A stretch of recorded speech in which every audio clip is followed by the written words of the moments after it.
Quick one today. Just wanted to talk about the Crocker Wilderness Hunter figure from FuRay Planet, or FuRay Planet. Not 100% sure how you say that. I've got mine out of the package already, but I just wanted to show the box, show you what you can expect.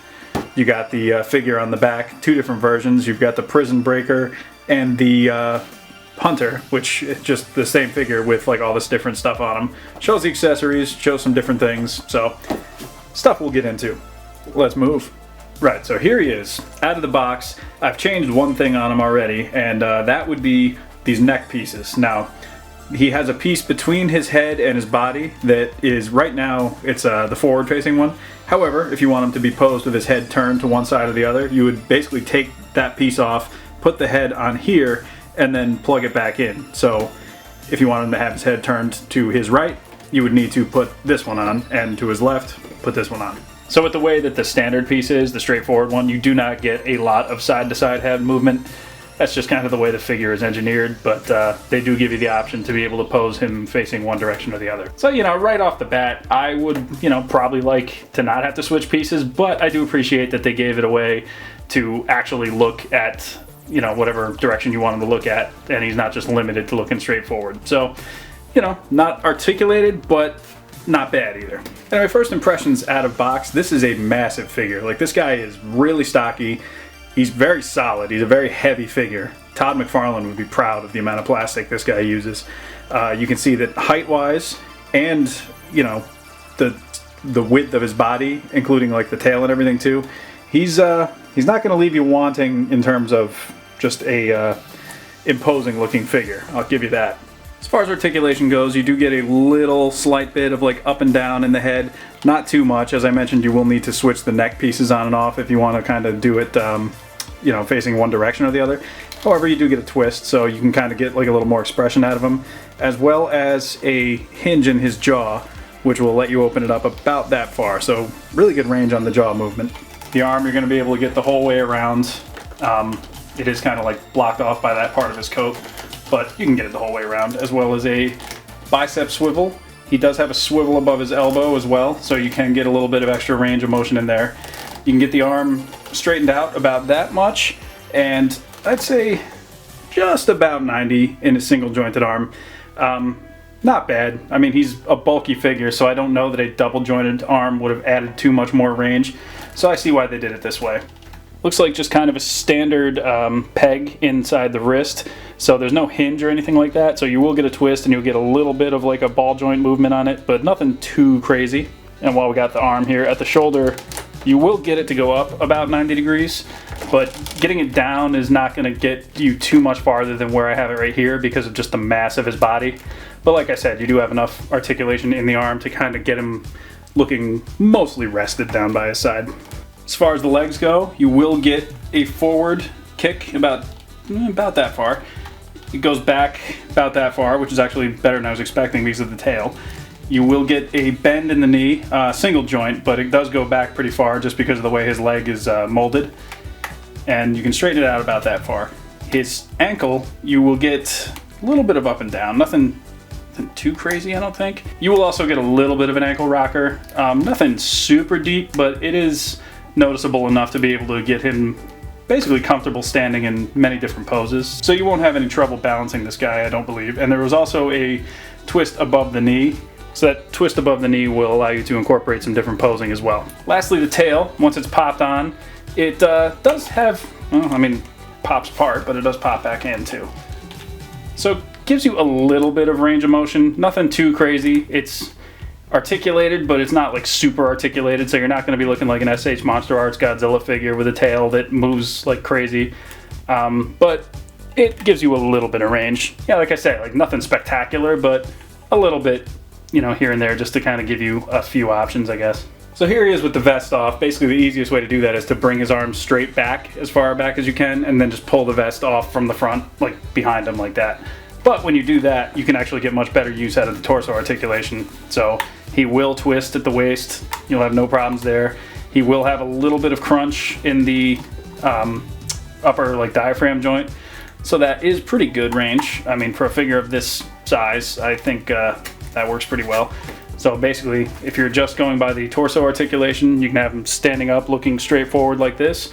Or you can kind of bend him down and have him looking, especially if you integrate a little bit of the neck articulation, he can kind of look down. So yeah, pretty decent articulation for a figure, like I say, that's this massive.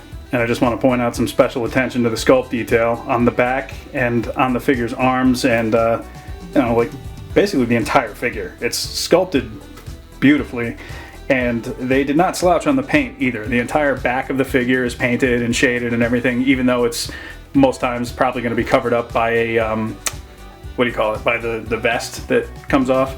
And for the record, the vest is pretty nicely painted too. But yeah, I can definitely appreciate the effort went into this one. So here he is with one of the different neck pieces on, and you can see that it pushes his head over to one side quite a bit, which, I mean, definitely gives you a little more room for like posing. So if you want him kind of looking off with his body on an angle, you can definitely do that. I'd like to take a moment right now and actually just like go over a little bit of the detail on his head. You can see it's very nicely painted, a lot of different shades of green and some whites and, you know, subtle like tans in there. A lot of nice paint wash inside the mouth, a lot of details. The eyes have like kind of that really reptilian look to them. So yeah, the more I look at this, the more impressed I think I become with it. So as far as for like extra parts to the figure itself, he does come with two alternate like pointing hands. So if you want him to point at somebody, that's something you can do. As well as two like splayed fingers, like open slashing, you know, kind of grabbing like somebody by the throat maybe, I don't know, but like the wide open hands. And these are nicely sculpted and painted as well, and it looks like they just pop in and pop off. And here's a quick better look at the neck pieces that I mentioned. So this would be facing the top, and this would turn his head to his left, and this would be just the same thing facing the opposite direction, which would have him facing towards his right. And the underside and the, you know, sides of it look really nice, like the skin folds depending on which direction you want him facing, so it's like a little more stretched out over here, and it's, you know, folded up over here a little bit. So very, very nicely detailed, very nicely painted. I'm liking this. He also comes with two handcuffs, well, two halves of a pair of handcuffs, I should say.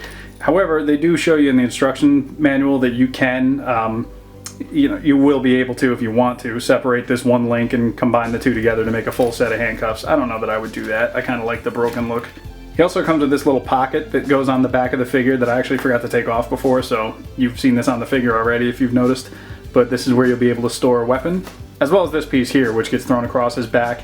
And this is actually just a like a strap, like any other normal strap that, you know, you would have on an article of clothing, but it's just done smaller so it can fit on him.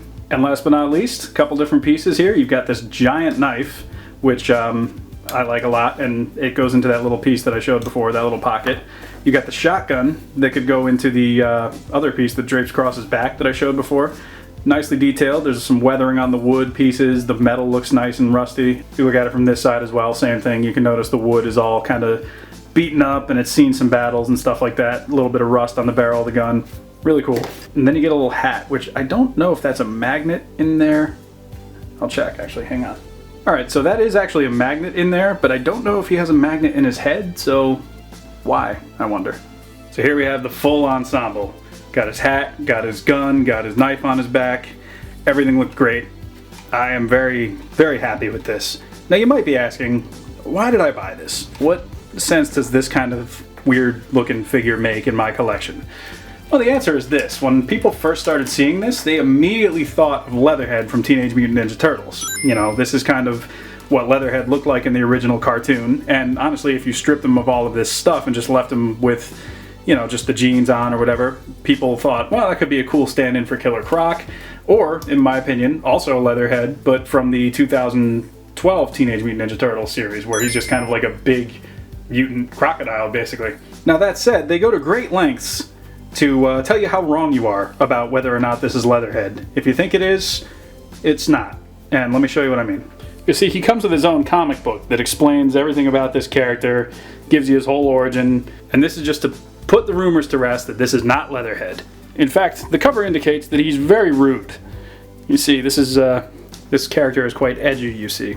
Anyway, if you're interested in reading his backstory, good luck to you, because it's all in a language that I do not read, don't understand, and could not tell you anything about. But there's his little, you know, his little family life, and, you know, some stuff going on. He's got his boys there, like this guy in the coat, and you know, they've been doing a little killing, looks like.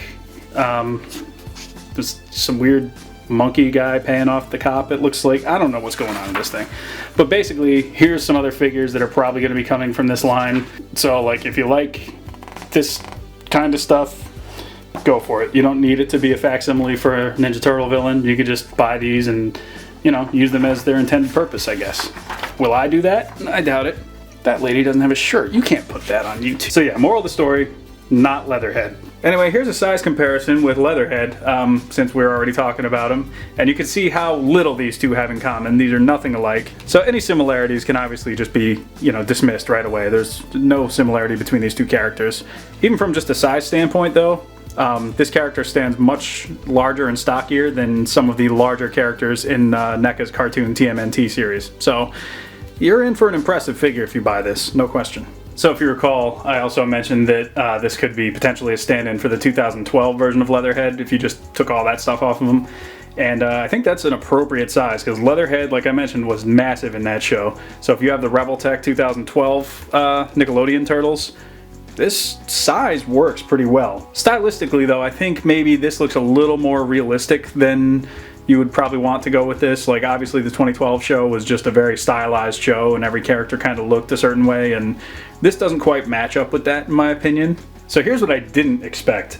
I did not expect him to look this good with the movie Ninja Turtles, but I guess it makes sense. See, NECA's movie TMNT line, very detailed, as many people have pointed out over the years since they've, you know, been out now for a couple of years.